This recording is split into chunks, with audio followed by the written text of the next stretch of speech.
Capítulo 1 de la sexta parte del libro. Vida y muerte de la venerable doña Gertrudis Abadesa. Doña Gertrudis, nuestra abadesa de feliz memoria, verdaderamente luz y gloria preclara de nuestra iglesia, floreció cual rosal espléndido en todas las virtudes, modelo de toda santidad y solidísima columna de auténtica vida monástica. Era hermana carnal de esta dichosa Virgen de la que hemos escrito el presente libro, y desde la infancia sobresalió por su admirable sabiduría y discreción, por lo que a los 19 años fue elegida abadesa. Actuaba con tal dignidad y mansedumbre y prudencia en su encargo que se le tenía como gran respeto. Era amada por todos con un afecto maternal y se mostraba con Dios y con los hombres amable y cariñosa. Reflejaba gran humildad en gestos, actitudes, palabras y todas sus obras. Tomaba parte con frecuencia en las tareas más bajas y sobre todo en los trabajos comunes de las hermanas, y a veces era la primera, incluso la única en el trabajo, hasta mover a sus súbditas con el ejemplo y con suaves palabras a que la ayudaran. Verdaderamente, de la pobreza deseaba alejar de sí, de sus hermanas, todo lo superfluo de las cosas mundanas, y tenía tanta solicitud de las enfermas que, por muchas que fueran sus ocupaciones, no dejaba de visitarlas cada día una por una. Les preguntaba con solicitud si deseaban alguna cosa, las servía personalmente, tanto para su esparcimiento como para que descansaran. Cuando ya era anciana, sufría frecuentes enfermedades y se hacía llevar donde las otras enfermas, y si no podía hablar les mostraba con gestos y señales tal afecto de compasión que las conmovía hasta derramar lágrimas. Era corriente entre las hermanas pensar que las amaba con afecto tan maternal que cada una creía ser ella la más querida. Era difícil saber quiénes eran parientes suyos, apacible y dulce en el trato. Cuando razonablemente se veía obligada a corregir con firmeza a alguna de las hermanas por alguna falta, al instante y en el mismo lugar le hablaba con tanta delicadeza y suavidad como si no hubiera faltado nunca. Lo mismo hacía cuando proclamaba a alguna con mayor severidad en el capítulo por exigencia de la justicia. Y apenas terminado ese capítulo, esa hermana tenía el acceso totalmente confiado a ella. No había hermana alguna, por joven que fuera, que no se atreviese a abrirle confidencialmente su problema, y nunca se la vio ni se la oyó de ella que se mostrara severa con alguien sin una causa justificada. En su enfermedad se mostraba sencilla y benigna, tan sufrida y paciente en todo, que todas las que se acercaban a ella y le servían volvían alegres y gozosas. Leía la Sagrada Escritura cuanto le era posible con gran atención y admirable gozo. Exigía a sus súbditas amar las lecturas sagradas y recitarlas de memoria. Compraba para la comunidad cuantos buenos libros podía, o los hacía transcribir por las hermanas. Promovía con gran empeño el progreso de las jovencitas en el estudio de las artes liberales, pues decía, si se descuida el interés por la ciencia, no van a comprender la Divina Escritura, y entonces caería por tierra la misma vida religiosa.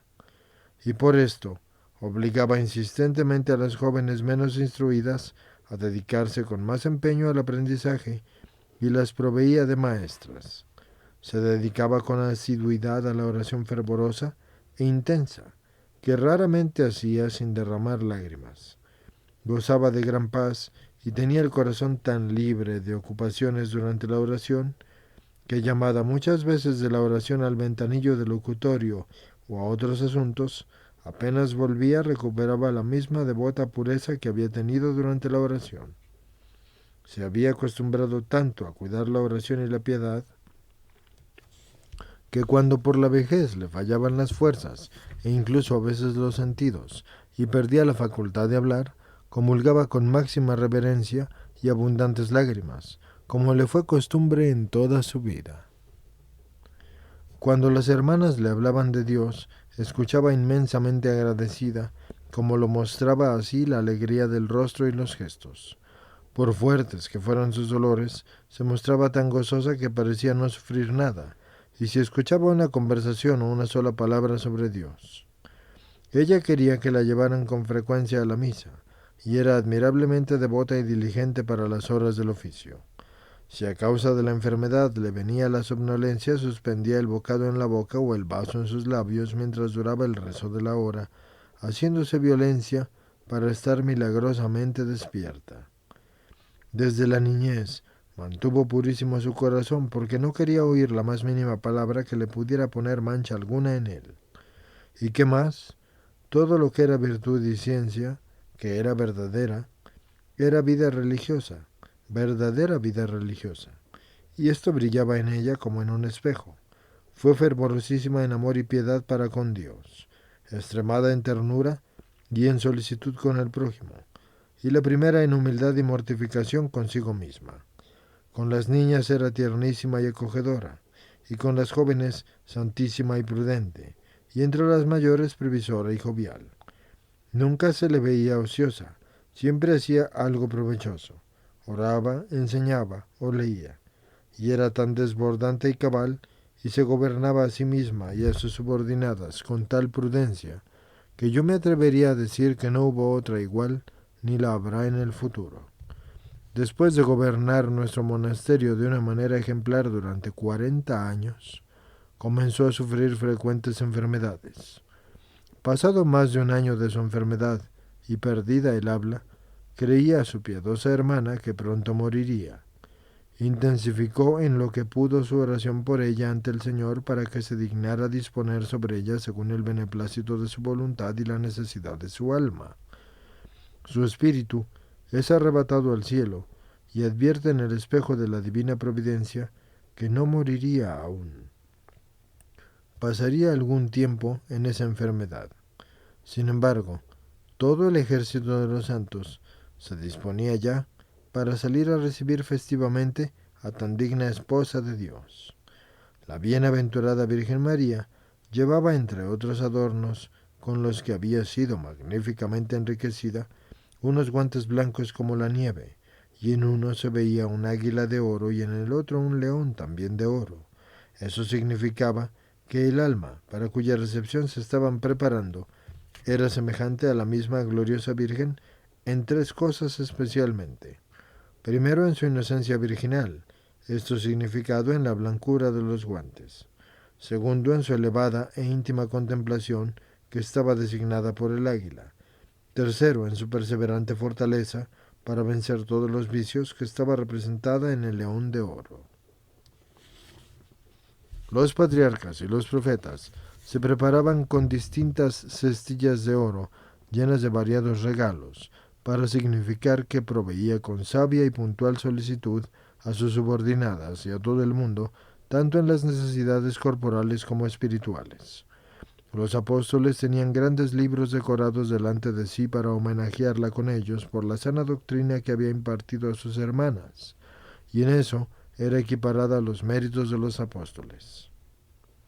Los mártires tenían escudos de oro muy relucientes para manifestar su veneración a la enferma por inquebrantable paciencia, que la hizo fuerte contra toda adversidad y comparable a los méritos de ellos. Los confesores vestían amplias y hermosas capas para homenajearla por su vida religiosa y los santísimos ejemplos que le hacían igual a ellos en méritos. Las vírgenes preparaban coronas de oro y espejos brillantes para recrear a la enferma por su inocente pureza. Solía ella examinar su vida con frecuencia ante el espejo de los ejemplos de Jesucristo, para ver en qué se parecía o no a Dios en las virtudes. Y en esto se parecía e incluso superaba a algunas de las santas vírgenes.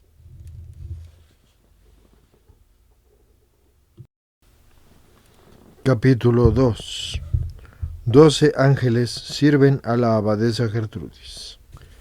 Matilde oraba otra vez por su hermana y contempló su alma como una morada brillante, en cuyo centro estaba Dios, que irradiaba luz a través de ella como el sol por un cristal. Y el Señor le dice: Así como me contemplas sin obstáculo a través de esta morada, puedes reconocerme también en su alma a través de las obras y virtudes que practica de modo especial en su paciencia, en su benignidad y en su jovialidad, que están obtenidas de una manera sobrehumana por gracia de Dios. Soy yo quien las realizo en ella y por ella. Y luego vio en torno al lecho de la enferma 12 ángeles encargados de servirla. Comunicaban al Señor todo lo que junto a ella sucedía, tanto sus virtudes como el servicio que le prestaban. 3 ángeles estaban a sus pies, sosteniendo su paciencia, tan grande en ella que los 12 ángeles apenas eran capaces de alabar a Dios nuestro Señor por tan gran virtud. Tenía a la izquierda otros 3 ángeles que le ofrecían las buenas voluntades, las intenciones y los santos deseos. A la derecha había otros 3 del coro de los tronos, que le comunicaban serenidad, mansedumbre y piedad. Había otros 3 en la cabecera del coro de las dominaciones, que recibían el honor, la veneración y la caridad que mostraban las hermanas a la enferma y la llevaban alegres a la presencia del Rey Supremo. Su hermana creía que era pecado sentirse tan a gusto junto a ella porque temía dar al sentimiento humano más espacio del que le correspondía, y consultó sobre ello al Señor, y éste le respondió: no tienes pecado alguno. Todos los sentimientos o inclinaciones que pudieses tener hacia el pecado han sido arrancados por completo de ella. Yo la he colocado en un estado tal en que su vida no puede desagradarme en nada. En ningún otro lugar me podrás hallar con más verdad y certeza, excepto en el sacramento del altar. Lo mismo declara el Señor de Santa Gertrudis, y lo pueden ver en el Heraldo del Amor Divino, libro 1, capítulos 3 y 4. Como en ella y con ella, no me podrás ver de una manera que tenga más verdad y certeza, sino solo en el sacramento del altar. Y en ella encontrarás plena conformidad con mis costumbres y virtudes. Como yo me mostré benigno y manso y amable con mis discípulos y con todos los hombres, así lo hizo ella con sus subordinadas y con cuantas personas se acercaban a ella. Como acepté con mansedumbre y gozo y paciencia todas las injurias y sufrimientos que me infirieron, ella soportó las enfermedades y los dolores con un corazón amable y gozoso. Y como yo entregué con generosidad desbordante todo lo que tenía a lo que me crucificaba, entonces ella distribuyó todo lo suyo con aquel corazón generoso que siempre tuvo. Sí. Capítulo 3. Jesucristo se recibe a sí mismo en ella. Cierto día, que iba a comulgar la abadesa Gertrudis, su hermana Matilde le pidió al Señor que se dignara recibirse a sí mismo en ella, y que tributara al Padre dignas alabanzas y acciones de gracias en su nombre, puesto que ella no podía hablar. Así que el Señor respondió: ¿no debía yo hacer eso? Si un ladrón quiere obrar con justicia, debe devolver lo robado o pagar el precio de su valor. Eso voy a hacer yo, que le quité la facultad de hablar. Lo que no puede hacer por sí misma, lo haré yo mismo multiplicado por 100. Le pareció ver al Señor de pie, a la derecha de la enferma, con túnica de oro purísimo, engarzada de flores verdes. La abraza tiernamente y la besa diciendo: te doy, esposa mía, millones de besos. La túnica de oro del Señor significaba el amor de su divino corazón, las flores la frescura de todas las virtudes que practicó en la tierra. Llevaba en el pecho una rosa hermosísima, también de color verde, maravillosamente decorada con piedras preciosas con las que jugueteaba la enferma. Significaba el abandono en Dios que mostró en todo. Su rostro irradiaba una hermosura indescriptible, de manera que le pareció no haber visto nunca en un alma tanta elegancia. Sus cejas, ligeramente arqueadas, tenían una gracia especial. Parecía insinuar la providencia con que atendía solícita a todo lo que pertenecía a su cargo. Sus ojos difundían una luz especial que significaba la mirada misericordiosa con la que envolvía con gran misericordia y compasión las necesidades de las hermanas. Su boca se distinguía por un color rosado que significaba la constante enseñanza y la fluidez de palabras oportunas con las que cuidaba instruir a sus subordinadas y a cuantos de lejos acudían a ella. Otro día esta hermana de la abadesa Gertrudis dijo al Señor durante la comunión: «Te ruego, Señor, que recuerdes con qué solicitud exigía tu sierva a las hermanas, unas veces con suavidad y otras con firmeza, que comulgaran frecuentemente con verdadero apetito. Ahora no puede recibir tu adorable cuerpo, impedida por la enfermedad. Dígnate entregarte tú mismo a ella según tu regia generosidad». Y el Señor le respondió: «Me he entregado a ella como esposo, amigo fidelísimo y su único consuelo». Y Matilde le dice al Señor: «¿Es verdad que eres su único consuelo cuando parece que experimentaba alegría en la tierra al recibir gozosa y contenta ciertos beneficios y regalos de los hombres?» Y el Señor le responde: «¿No reparas que al haceros ciertos gestos no los entendéis y obráis en contra de sus deseos? Sin embargo, os sonríe con gran amabilidad, como si le ofrecierais el mejor regalo. Debes saber que está firmemente unida a mí y recibe con la misma disposición todo lo que le sucede, ya sea gozoso o triste». Otra vez, al ir a comulgar, esta hermana suya contempló a nuestro Señor Jesucristo como un hermosísimo y cariñoso joven de 12 años que la abraza con su derecha y le dice, entre otras muchas cosas: «Por la derecha que te paralicé, seré tu colaborador en todo lo que haces. Por el pie y la pierna, seré tu guía. Te hermosearé con perpetua virginidad y te colmaré de gozo y alegría por todas tus enfermedades. Y tendrás agilidad eterna por todas las trabas de tu cuerpo, y gozarás de mí mismo con fruición sin término».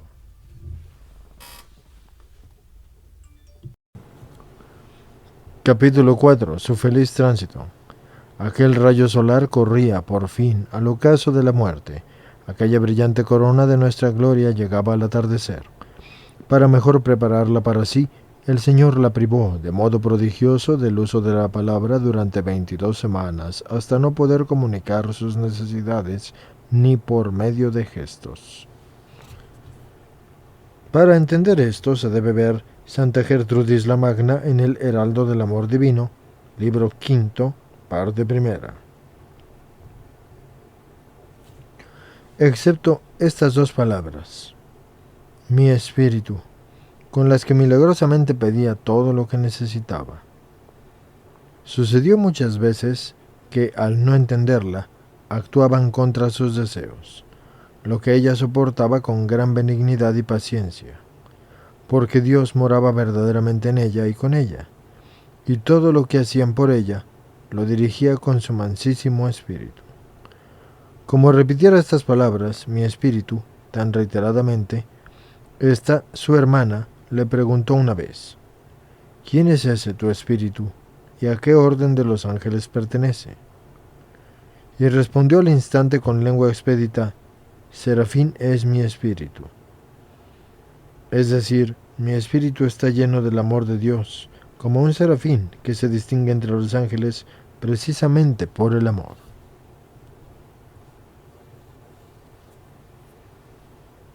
Casi al mes de haber perdido el habla, se puso tan grave una mañana que se creía que agonizaba.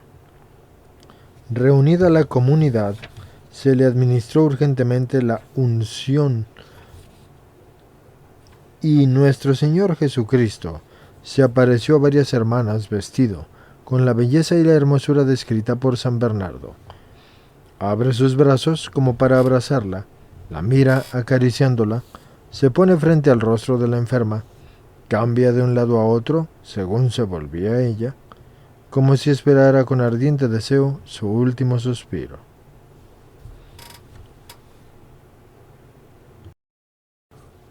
Capítulo 5. Sobre el mismo del capítulo anterior. Al acercarse el día ansiado por ella con tan gozosos deseos, preparada con oraciones tan fervorosas y entrada ya en agonía, parecía que el Señor venía presuroso a su encuentro.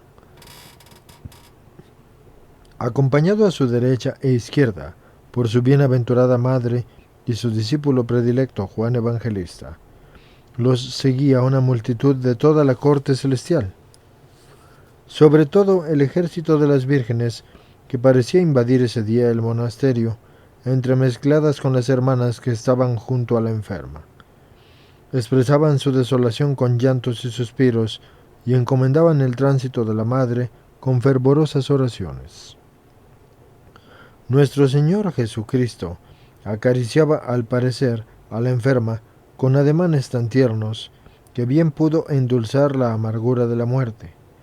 Al leerse el pasaje de la pasión, e inclinada la cabeza entregó su espíritu, Juan 19, versículo 30, se inclinó el Señor, como arrebatado por ardentísimo amor incontenible sobre la agonizante, y abre hacia ella su propio corazón con ambas manos.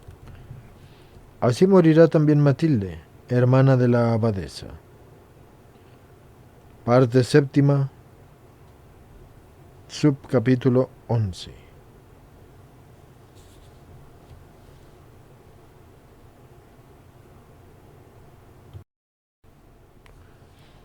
Capítulo 6. La hora de su feliz tránsito. Llegada la hora felicísima en la que el celestial esposo, hijo del imperial padre, se disponía a recibir a su amada, tras prolongados deseos de salir de la cárcel, es decir, la cárcel del mundo, para descansar con él en el lecho del amor, aquella feliz alma, 1000 veces dichosa, voló con desbordante ternura a aquel único sobreexcelentísimo sagrario, el dulcísimo corazón de Jesucristo, abierto para ella con tanta fidelidad y gozo. ¿Qué mortal será capaz de comprender lo que vio, lo que oyó, lo que sintió, y a qué hondura caló el afecto de la bienaventuranza por el desbordamiento de la ternura en aquella que mereció por especial privilegio usar tal y tan estrecho vínculo de unión? La fragilidad humana es incapaz de balbucear con qué ternura la introdujo el florido esposo en la intimidad de sus dulces caricias, y qué gozosa danza de los que la acompañaban y los que la recibían con coronas de alegría, los cantos festivos de todos. Se debe por ello cantar a Dios, autor de todo, un canto de júbilo con acción de gracias, en unión con los ciudadanos del cielo. Arrebatado aquel sol brillante que tan dilatadamente extendía sus rayos en nuestra tierra, y vuelta al abismo de donde brotara aquella minúscula gota, en comparación con la divinidad. Sus hijas abandonadas en las tinieblas levantan los ojos de la fe por el camino de la esperanza hacia la gloria bienaventurada de la Madre, y derraman sinceras lágrimas desde el fondo de su corazón. Intercalan agradecidas las alegrías celestiales de la gloria de la Madre con la tristeza de la propia desolación, y elevan sus gritos con alabanza hasta el cielo, encomendando su desolación a la ternura de la Madre, con el responsorio «Levántate, Virgen». Para entender esto hay que ver a Santa Gertrudis la Magna en el Heraldo del Amor Divino, libro quinto, capítulo 1, donde se dice que lo entonó Santa Gertrudis. Cuando en ese responsorio se cantaba «Tú, que descansas a la sombra del amado», se la oyó responder «No me es suficiente descansar a la sombra, descanso en el corazón del amado, tiernísima, segurísima y sosegadamente». Estaba un día en oración esta Virgen de Cristo, y entonces contempló el alma de la susodicha hermana difunta, radiante de gloria, y le precede San Benito, padre de la orden, que llevaba el báculo en la mano. Con el brazo estrechaba tierna y noblemente el alma de su dichosa hija, la abadesa citada, y la llevaba ante el trono de la adorable Trinidad, y canta a toda voz con hermosísima melodía para la alabanza y honra de esa alma, el responsorio. ¿Quién es esta que avanza como el sol? Es un responsorio de la solemnidad de la Asunción de la Santísima Virgen María. Al llegar ante el trono, el Señor se inclina delicadamente hacia ella y le dice: «Bienvenida, hermosísima hija mía». Y ella, atenta, rogaba al Señor por la comunidad que en otro tiempo le había sido confiada. Y Matilde, que esto contemplaba, le dice a ella: ¿qué mensaje me encomiendas, queridísima hermana, para tus hijas? Y ella le dice: diles que amen con todo su ser al queridísimo amado de mi corazón y mi alma, y que no antepongan absolutamente nada a su amor. Y más aún, a su recuerdo. Y Matilde le dice: encomiéndanos a todas a Dios, porque veo que tienes mucha influencia. Y su hermana le dice a Matilde: yo encomiendo a mis hijas para que lleguen a este dulcísimo descanso en el que yo vivo segurísima, a saber, al tiernísimo corazón de nuestro amantísimo Jesucristo.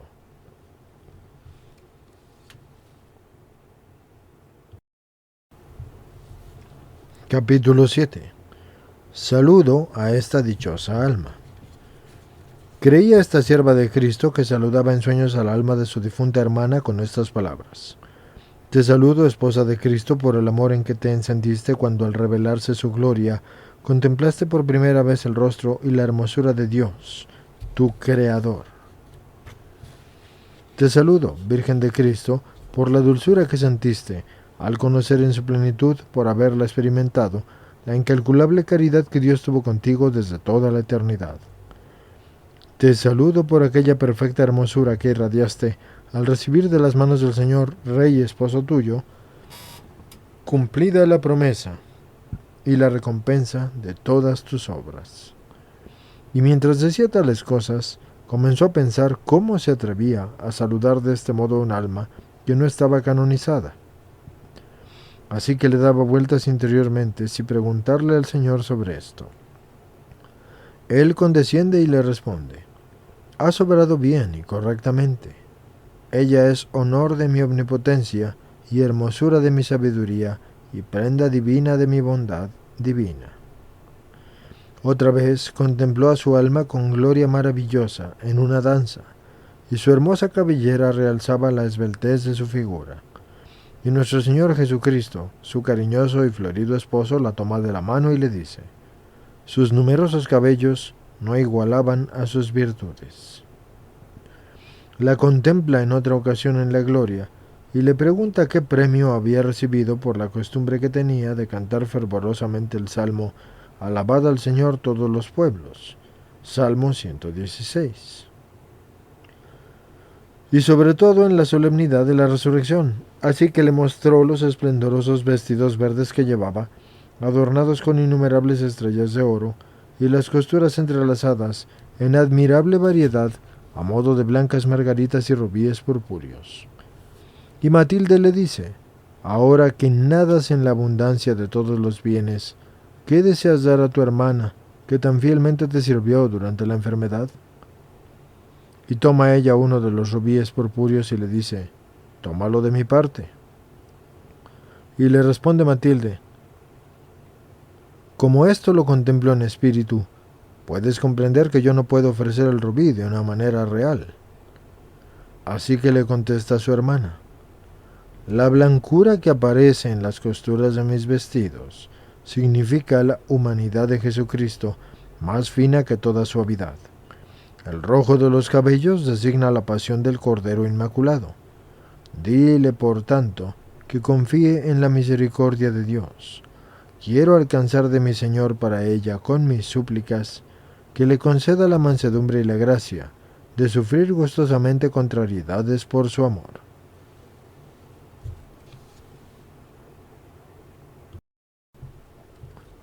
Capítulo 8. Aparición de la abadesa en el treintenario de su muerte.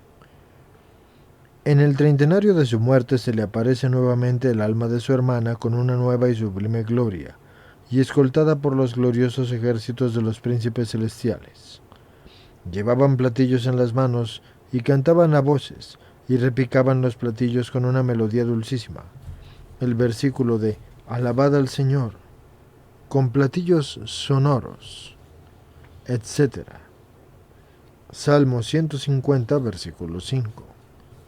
El alma, felicísima, era llevada en medio del canto hasta el trono del Rey de la Gloria, Jesús, tierno amante, que le dice: bienvenida, carísima mía.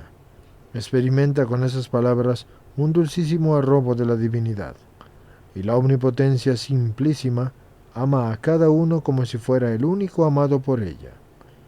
Desbordada por la plenitud de una dulzura que supera toda medida, cantaba en alabanza de su amante esposo: mi alma se ha derretido. Cantar de los Cantares 5, versículo 6.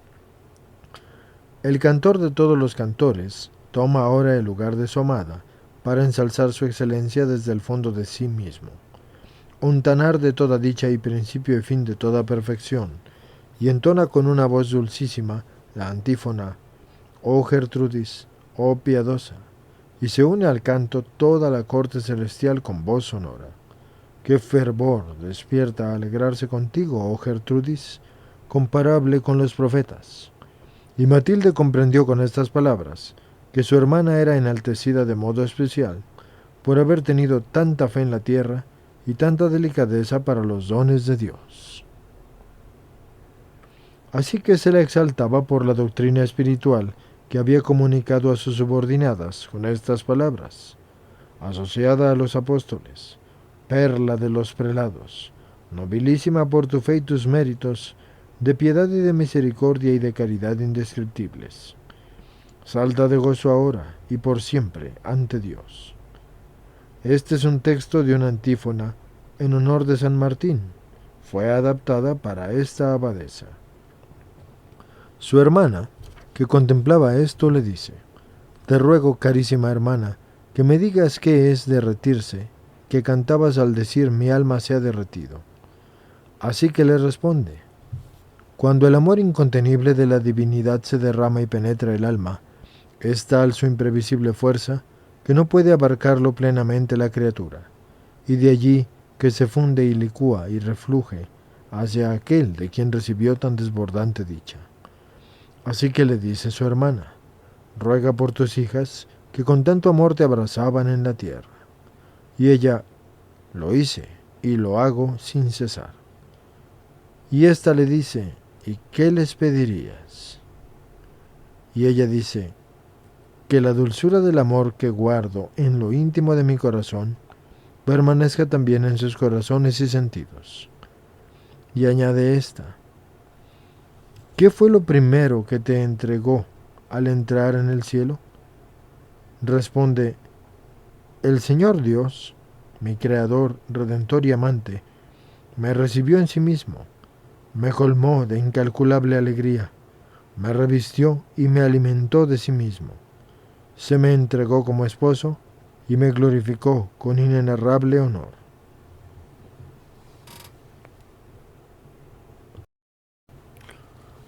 Capítulo 9. Aniversario de la misma señora abadesa.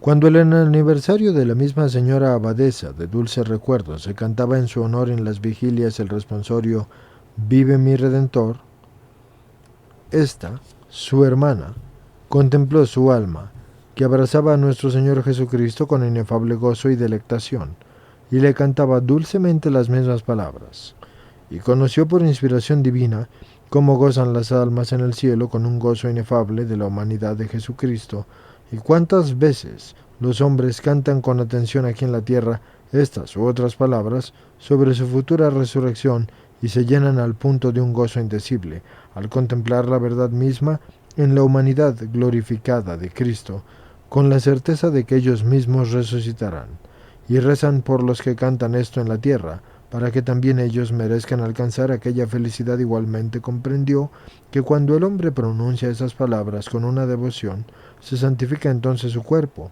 y se hace digno de gozar de esta gloria.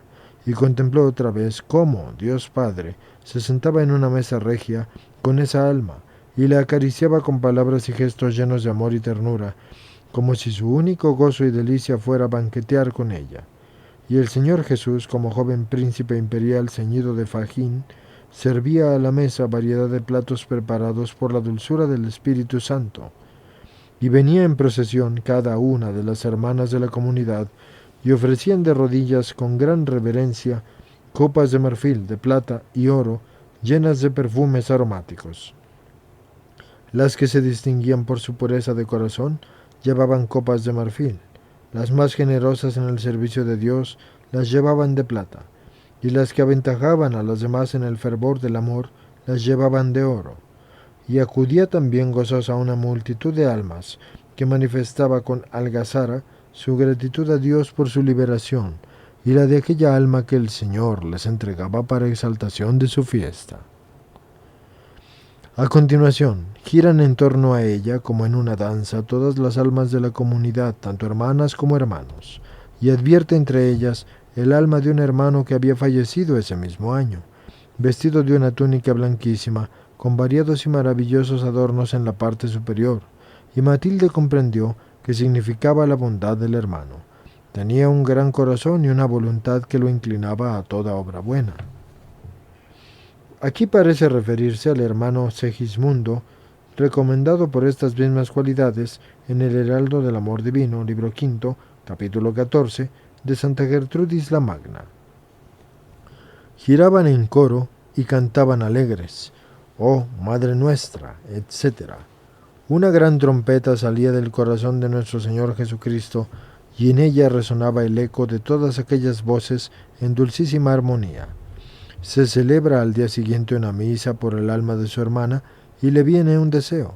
Si fuera una reina poderosa, ofrecería en el altar de Dios por su hermana una imagen de oro ricamente vestida y adornada. Inmediatamente le responde el Señor: ¿y si yo mismo realizo tu deseo? Así que se presenta el Señor ante ella en una figura de un joven de estirpe regia, y más aún, divina, radiante de esplendor, y le dice: «Aquí me tienes, tómame y ofréceme según tu deseo». Así que le abraza con inefable gratitud y gozo y lo lleva al altar. Nuestro Señor Jesucristo se ofrece a sí mismo a Dios Padre con todas sus virtudes, para llevar a la suma perfección la hermosura de aquella alma y conducirla con el gozo, la dulzura y el amor de su divino corazón hasta el gozo y la bienaventuranza sempiternas. Aquella alma dichosísima, como una reina arrobada poderosamente en el amor de su esposo, se arroja amantísimamente en los brazos de Dios, y él la lleva por el coro a cada una de sus hermanas y les dice: «Recibe al Señor de las virtudes y pídeselas». Y Matilde, que observaba esto, le dice: «Hermana mía, queridísima, ¿qué te gustaría que guardemos con fidelidad?». A lo que su hermana le responde: «Humilde sujeción, delicado amor mutuo, recta intención en todo para con Dios». Y añade: «Vamos, entrega tu corazón totalmente al amor. Ama a todos los hombres, así el amor de Dios y de cuantos le aman será también tu amor. Si además eres humilde, la humildad de Cristo y de todos los que se humillaron por él será de verdad tu humildad. Y si eres misericordiosa con el prójimo, la misericordia de Dios y de sus santos será también tuya. Entiende que sucederá lo mismo con las demás virtudes. Sea por ello Dios bendito en sus dones y santo en todas sus obras. Amén.